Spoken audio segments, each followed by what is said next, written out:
brand new trailer for Spider-Man Brand New Day is finally here. And at first glance, it's everything you'd expect, right? You've got amazing action, crazy high stakes, classic Spidey humor. But if you look a little closer, something is off. There's a much darker, much more unsettling story hiding just beneath the surface. We're seeing a Peter Parker who's not just struggling, he's angry, he's frustrated, he's completely broken. And I think this emotional chaos is just the beginning. The real horror of this movie isn't going to be some supervillain. It's going to be a physical, biological nightmare. So let's break it down. Right around the middle of the trailer, we hear this mysterious voiceover drop one single cryptic line. A spider has 3 lives. Now, that sounds cool and dramatic, but I'm telling you, that's not just a throwaway line. No way. I believe this is the key. This is the central puzzle piece that once you understand it, unlocks the entire horrifying plot of this movie. So what on earth could that mean? 3 lives? Is he gonna die and come back 3 times? Well, not exactly. I think I've got an answer. And it comes from piecing together clues from literally decades of comic book history, some deep cuts from the animated series, and of course, subtle hints buried in the trailer itself. And all of this evidence? It all points to one terrifying conclusion. A 3-stage transformation that will watch our hero evolve, then mutate, and finally, devolve into something you can barely even recognize. All right, to figure this whole thing out, we need to go on a bit of an investigation. We're going to start by breaking down that central mystery of the 3 lives. Then, we'll dive into his first life, a rebirth based on a pretty wild comic storyline called The Other. After that, we'll look at his second life, a gnarly mutation that gives him his infamous 6 arms. Then we'll follow that to its terrifying finale, his third life, the devolution into the monstrous man-spider. And finally, we'll connect all the clues from the trailer and see what huge questions this whole theory leaves us with. So let's start with the trigger. There's this really important moment early in the trailer. We see Peter looking totally distressed, and he suddenly clutches his head and just collapses. Now, you could just write that off as, he's tired from fighting bad guys, but the way the shot is framed tells me it's something more. I think this is it. This is the inciting incident. This isn't just a moment of weakness, it's the moment something inside him fundamentally breaks and kicks off the first of his 3 new lives. And this really gets to the core of how Spider-Man's powers have always worked. For decades in the comics, Peter's abilities are tied directly to how he's feeling, his emotional and psychological state. When he's feeling confident and hopeful, he's at his absolute peak. But when he's feeling broken, frustrated, and totally alone, which is exactly where he is in this trailer, his powers can go haywire. They can get weaker, or, even more terrifyingly, they can react in ways that are unpredictable and super dangerous. That deep frustration we're seeing, that's the catalyst for the biological chaos that's about to be unleashed inside him.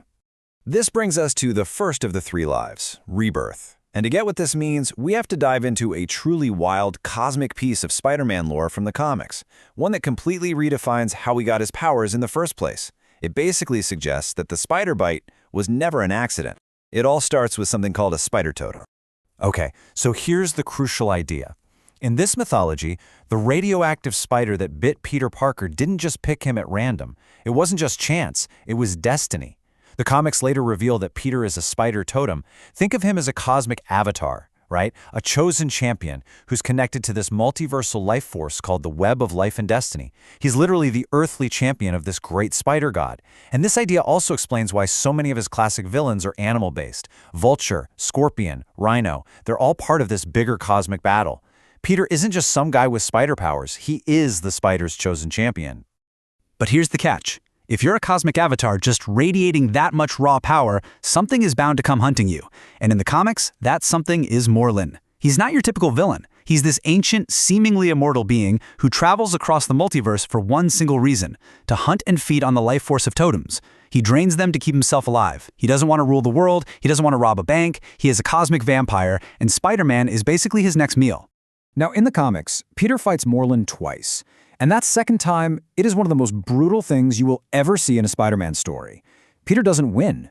Morlun completely overpowers him, and in this truly shocking, gruesome panel, he rips out Peter's eye and eats it.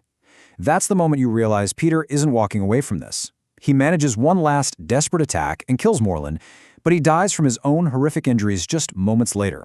His body is taken to Avengers Tower, and then things get really weird. His body starts to shed its skin, like a spider molting, And from that empty husk, a new, more primal Peter crawls out, escapes, and builds a massive cocoon. And a little while later, from that cocoon, a new, fully healed Peter Parker emerges. He has been reborn. This is his first life. So how is this even possible? The comics explain it with a concept called the Other. This is the actual consciousness of the spider totem, a separate ancient entity that lives dormant inside its host. When Peter was about to die for good, this entity woke up and took over. It basically orchestrated the whole thing: his death, the shedding of his body, and his rebirth. It let the man part die so the spider part could live on and rebuild him from scratch. It saved his life, sure, but it cost him a big piece of his humanity. And this is where we see the trade-off. After bonding with the Other, Peter's powers evolve in a big way. We've already seen hints of this in the trailer, with the organic webbing shooting from his wrists, no web shooters needed. But it goes deeper. His senses get cranked up to an insane degree. There's a scene in the comics where he can feel the tiny vibrations in the air through the hairs on his arms, letting him see people trapped under rubble. But the biggest change is mental. The man in Spider-Man starts to fade. He gets colder, more instinctual, more like a predator. He's more spider and less man. This is his first new life, an evolution. Okay, now this is where the theory gets really interesting. It looks like the movie isn't just adapting the Other storyline, it seems to be merging it with a completely different, much older comic book story to create Peter's second life. And this next stage isn't about some cosmic evolution, it's about a grotesque physical mutation that comes from pure desperation. So in this classic story from the 70s, Peter is at his breaking point. Again, he's just sick of the double life, the danger, everything being Spider-Man costs him. He decides he's had enough, and he just wants a normal life. So he goes into his lab and cooks up this chemical serum that he thinks will cure him by getting rid of his spider powers for good. As you can probably guess, it does not go well. Instead of getting rid of his powers, the serum does the exact opposite. It supercharges his mutated DNA and kicks his transformation into overdrive. It doesn't make him less like a spider, it makes him way more like one. He wakes up from this fever dream and discovers the horrifying side effect. He has grown 4 extra fully working arms out of his torso. So with his 6 arms and 2 legs, he's got 8 limbs, just like a true arachnid. This is his second life, a grotesque physical mutation. And this is where I think the filmmakers are being so clever. In the comics, the Other and the Six Arms saga are totally separate stories, written decades apart. In that original Six Arms story, a desperate Peter goes to his friend Dr. Curt Connors, the lizard, for help. But Dr. Connors isn't in this movie universe. You know who is? A brilliant scientist who happens to be the world's leading expert on genetic transformations gone horribly, horribly wrong. Bruce Banner. This line from Bruce Banner in the trailer, this is the absolute smoking gun for this theory. DNA mutating, enormously dangerous. He's not just giving Peter a regular checkup. He is clearly analyzing Peter's genetic code and seeing that the evolution that was triggered by the Other is becoming unstable. He's warning Peter that this isn't a power-up anymore. It's a dangerous, uncontrolled mutation that's about to spiral into that second horrifying physical stage, the Six Arms. So, we have his first life, the cosmic rebirth, and his second life, the physical mutation. But the voice in the trailer said, 3 lives. This third life is the final and most terrifying stage. It's the point where the mutation doesn't just stop at 6 arms. It keeps going, spiraling out of control until there is absolutely nothing of Peter Parker left.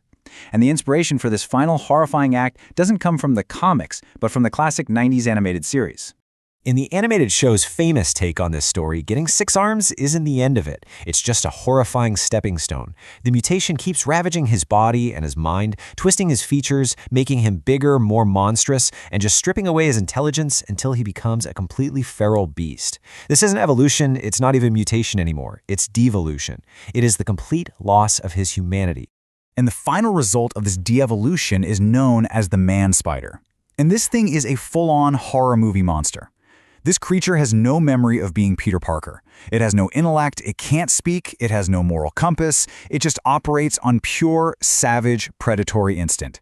It's bigger, stronger, and way more durable than Spider-Man ever was, it can spit acidic venom, and it is a threat to absolutely everyone around it, friend or foe. This is the third and final life, the complete death of the man, and the horrifying birth of the monster. Okay, so let's connect all the dots and put this whole theory together. It seems like the filmmakers are pulling from 3 very distinct, very beloved parts of Spider-Man history. The cosmic Other storyline from modern comics, the classic Six Arms saga, and the monstrous man-spider from the 90s cartoon. My theory is that they are brilliantly fusing all three of these into one cohesive, three-act body horror story for Peter Parker. So this is the core of it. The 3 lives from the trailer aren't 3 separate deaths and resurrections. They are the 3 stages of a single, horrific transformation. The first life is his evolution, where he embraces that spider totem and bonds with the other, getting new powers but losing a piece of himself. The second life is the mutation, where that cosmic power becomes biologically unstable and he gets those 4 extra arms. And the third and final life is the devolution, where the mutation just consumes him completely, erasing Peter Parker and leaving only the monstrous man-spider. And this theory explains why the trailer feels like it's hiding its real plot. I mean, it shows us all this external chaos, a massive prison break, Scorpion's giant tail, even the Punisher showing up. But I believe all of that is just a clever misdirection.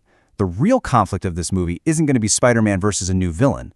The main plot, the real horror, is Peter Parker versus himself, an internal biological battle against his own devolving body. And I'm telling you, if you go back and rewatch the trailer with this theory in mind, all these little clues start to pop out. There's a super quick flash where you can see Peter's eyes seem to change color to a glowing red. There's a very weird shot of him jumping where his body just contorts in a way that looks wrong. It's a really awkward pose for someone with only 2 arms, but it would make perfect sense if he had more limbs. I am even willing to bet that in that big prison riot scene, they have digitally removed his 4 extra arms, just like they've done in past trailers, to save the big reveal for the movie itself. So there you have it. The theory is laid out. A 3-stage transformation from man to monster, stitched together from all across Spider-Man's history. And here's one last little piece of evidence for you. In the animated series, who was one of the main people brought in to hunt down the out-of-control man-spider? Frank Castle, the Punisher. His inclusion in this movie isn't just random fan service, it's essential. He's not here to fight Kingpin, he's here to hunt a monster.